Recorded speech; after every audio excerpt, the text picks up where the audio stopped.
We are at the foothills of Kenya, and today we grapple with an issue that has become very topical, the question of sanctions.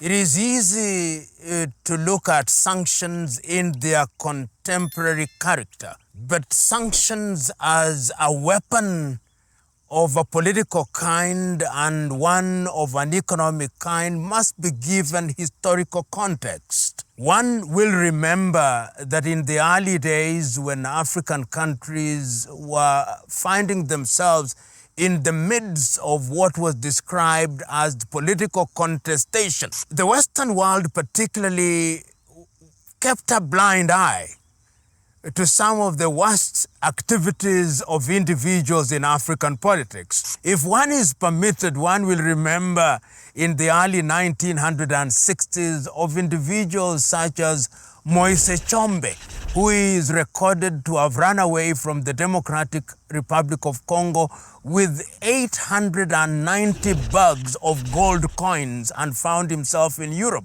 And he lived happily thereafter and of course later died in Algeria. And he was not sanctioned. Katanga was not sanctioned. One will remember the kleptocratic regime of Mobutu Sese Seko, who was then pro-West.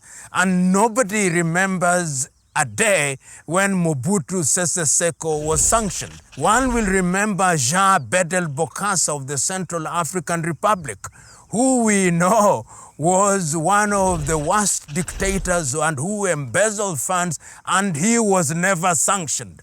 One will remember many individuals and many countries because in those days, being a good political boy from a Western perspective meant that you are doing the bidding of the West. Of course, when that changed in the 1989, 1990, things took a totally different perspective and the selective deployment of sanctions started to acquire another character. But even before we go there, many African kleptocrats whom we know and whom we can name kept their money in Europe. Switzerland became famous, or is it infamous, for numbered accounts. It became the home of ill-gotten wealth or money that was looted from African countries, the Cayman Islands, and many of these. And we know that during that period, these individuals were using their office for purposes of acquiring public wealth. But move to the current situation where sanctions has now become a tool. And Europe and America uses sanctions very selectively when they want to achieve a particular political objective. And one can give a number of examples. Robert Mugabe in Zimbabwe was a darling of the West. Such a darling because he did not interfere with the land that was occupied by the white farmers. And in the first 10 years, I remember Robert Mugabe being given an award as one of the leaders, progressive leaders in the continent of Africa. When Robert Mugabe took the decision that the dividends of independence demanded that land must be redistributed, the Western world imposed sanctions on Robert Mugabe and his comrades in arms. And the argument at that time was that the Mugabe regime was perpetrating human rights abuses. Neither here nor there, debatable. The real issue was that the freedom was fought for the purpose of redistributing land. And why was this then not the focus at that time? And the question was, for what purpose are you using sanctions? Because when you sanction an entire country and cripple its economy, the net effect is that you affect everybody. As the saying goes, you use a hammer to break an egg, And that is what sanctions do. The net effect is that the egg splatters and affects everybody else, because the leaders themselves have a way of keeping themselves happy, and they keep themselves happy and rich and merry, and somehow there is also no shortage of sanction busters who are capable of circumnavigating the sanction. But the impact on the economies is devastating. And this is something that has been used. We know, for example, in the Zimbabwean case, that Western Europe, the European countries, and the Americans have succeeded in sanctioning Zimbabwe, with the consequence that they cannot participate in the international economic arena. And we have seen the devastating impact. And the Zimbabwe example is one that we ought to keep on focusing on, because we have seen the impact on the Zimbabwean currency. We have seen how one of the strongest currencies in Africa, the Zimbabwean dollar, went down into zillions until very recently. Now they have decided to peg their currency on gold, and is called the ZiG. But even then, the public confidence has been so eroded that you still find the United States dollars as the currency that is in use in that economy, which indeed legitimizes the question: what are sanctions about? Why does the West use tools which are devastating to the population? We have seen in the recent past on the question of LGBTQ, for example, and people have different views about LGBTQ. Different societies have different ways of dealing with it. And my view, and the view of others, is that cultural domination should not be imposed upon African countries.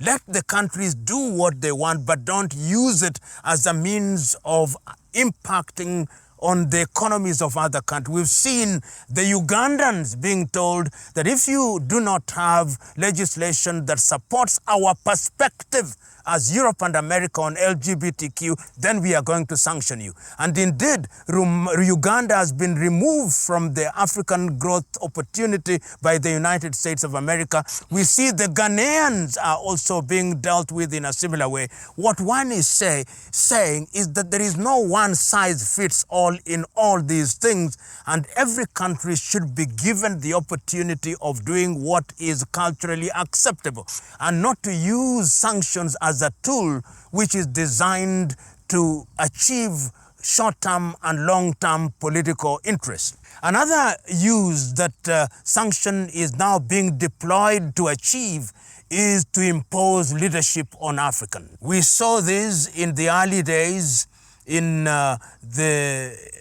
Angola, for example, when the administration of Agostinho Neto was considered to be communist. Then there was a very active support for Jonas Malheiro Savimbi, who was being supported by the Western world and the apartheid regime in South Africa for purposes of eliminating and removing the Neto administration and imposing an administration by UNITA, so that sanctions have become a tool which is used selectively and creatively by Western countries to undermine African political leadership. In the recent past, we have seen when there were revolutions in the Sahelian region, in Burkina Faso, in Niger, in Mali, in Conakry, ECOWAS, at the behest of the European Union, and initially at the behest of the United States of America, which very quickly withdrew, imposed sanctions on Niger. And the whole idea in Niger specifically was to bring back the administration of a head of state whom we know was acting at the behest of France. So sanctions have also been used to create an environment where there is local discontent. Because when you sanction a country, a number of things happen. Number one, essential commodities become expensive. Number two, discontent is created. Number three, the commodities become scarce because you are telling the world you should not trade with this particular country.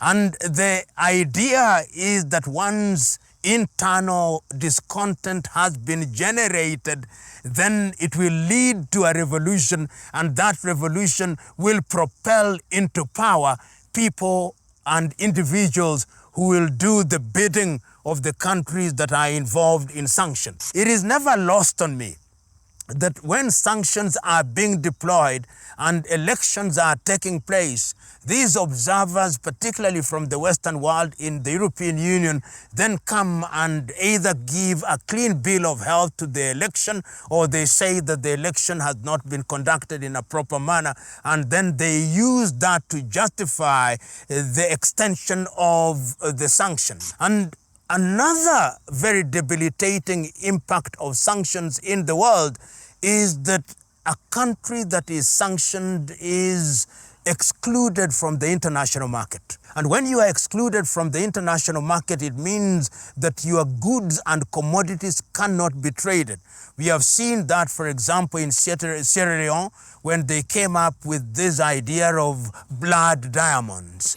And when you talk about blood diamonds in Sierra Leone, or you talk about blood diamonds in Central African Republic, or blood diamonds in the Democratic Republic of Congo, you are telling the world, don't buy these commodity, and therefore you undermine the economies of these countries in all sectors. And we have seen that whenever there are sanctions, agriculture suffers.